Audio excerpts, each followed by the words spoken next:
Once Max Verstappen takes P1, the race is already over. Because what happens next isn't racing anymore. It's execution.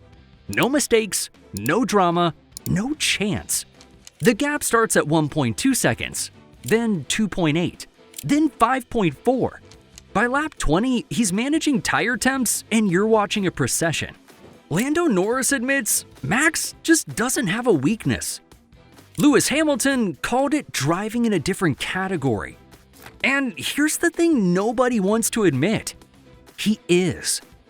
Let me get straight to what actually happens when Max gets to the front. Red Bull has this thing dialed in so perfectly that once Verstappen's in clean air, the race becomes a spreadsheet. Lap delta target plus 0.3 seconds per lap. That's it. That's the entire strategy. Not push as hard as possible. Not defend at all costs. Just manage the gap. Control tire degradation. Harvest energy. Rinse and repeat. Canada 2023. Max started from pole, led all 70 laps, won by 9.6 seconds over Alonso. Never looked threatened once. Bahrain 2023. P1 after lap 1. Gap to Perez in P2, controlled from lap 1. Finished 12 seconds ahead. Spain 2023. Started from pole, led all 66 laps, won by 24 seconds over Hamilton. Grand Slam performance. You know what that is? That's not racing. That's resource management. And Max is so disgustingly good at it that Red Bull doesn't even need him to push anymore. They just need him out front. The RB19 won 21 out of 22 races in 2023. You think that's just the car? Perez had the same car and finished second in the championship by 290 points. 290 points. Max didn't just beat the field, he beat his own teammate by an entire season's worth of podiums. But before I break down exactly why Max is untouchable once he's leading and why 2026 might make it even worse, if you're tired of surface-level F1 takes and want the real technical breakdown of why this dominance is honestly kind of unfair, smash that like button and subscribe, because this gets way deeper. What people don't get about modern F1 cars is that these ground effect regulations were supposed to make racing closer. The FIA said dirty air won't matter as much anymore. Lie. It still matters. Massively. When you're following another car within 1.5 seconds, you lose roughly 35% of your downforce in medium-speed corners. Your front tires overheat. Your rear end gets unstable. But when you're leading, clean air, maximum downforce, optimal tire temps, full energy deployment. The car just transforms. And Max knows this better than anyone. Watch his onboards when he's in P1. He's not driving defensively. He's driving optimally. Brake balance, adjusted every corner. ERS deployment, calculated to the percentage point. Tire management, lift and coast on straights, full attack through corners. Spielberg 2023. Max started from pole, won by 5.2 seconds over Leclerc. Dominated his home team's race from start to finish. Same car, same tires, just clean air. And once that gap opens to 3+ seconds, game over. Because now he's controlling the race pace. The guys behind him are stuck in turbulent air, burning their tires just trying to keep up. Let's be honest about what Red Bull actually is. Yes, it's a racing team, but it's also a Max Verstappen delivery system. They designed the new RB22 around one driver, not two, one. High rake philosophy, incredibly pointy front end, rear stability that requires absolute precision on throttle application. You know who thrives in that? Max. You know who struggles? Literally everyone else who's ever sat in that car.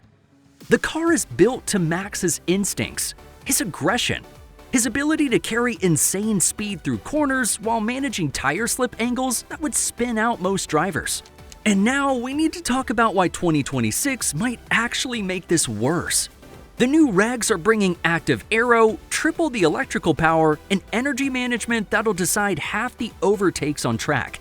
And you know who's been training for this every single night since he was 17? Max Verstappen.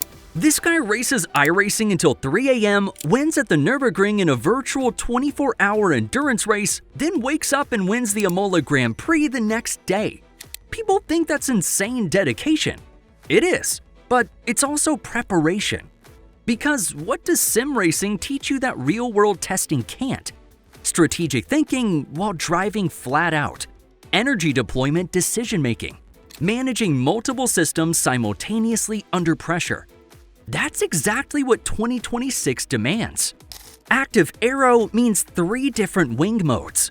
Overtake mode only activates within 1 second of the car ahead and gives electrical boost. The MGUK power jumps from 120 kilowatts to 350 kilowatts. Total Wolf admitted it straight up. And I think what we're seeing now, the strategies almost add a little chess component. And I think the Generation Sim driver will be in a good spot here. Max has been playing 4D chess and iRacing lobbies for a decade. The rest of the grid, they're still learning the rules. I think Max Verstappen has sort of turned Formula 1 into a procession sport. Not because he's cheating, but because the regulations are broken. Because the combination of his talent, Red Bull's engineering philosophy, and his sim racing instincts have created a driver who's just too complete. He doesn't make mistakes. He doesn't crack under pressure. He doesn't need motivation or drama or rivalry to perform.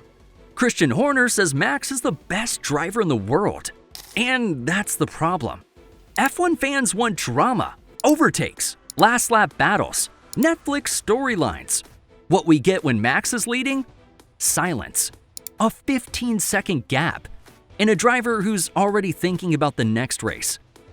Look, I love Max. I love that he doesn't care about the politics, the media, and the sponsor appearances. He just wants to race. iRacing, F1, doesn't matter.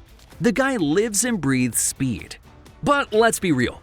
When one driver is this good, when one team is this dialed in, when the regulations accidentally favor exactly his skill set, it stops being a competition. Lando Norris is fast. Charles Leclerc is fast. Lewis Hamilton is a 7-time world champion. But it doesn't matter. Because once Max is in P1, they're all racing for second. In 2026, if the regs favor sim-trained, strategy-first energy management drivers, Max Verstappen is about to turn F1 into a time trial with 19 spectators. So what do you think? Is Max just that good? Or is the system accidentally built for him? And in 2026, when energy deployment becomes half the race, will anyone even get close? Drop your take below. Type Sim King if you think Max runs 2026. Type overrated if you think someone's gonna catch him. If this video made you realize why Max's lead feels so inevitable, hit that like button. And if you want more F1 content like this, subscribe. See you in the next one.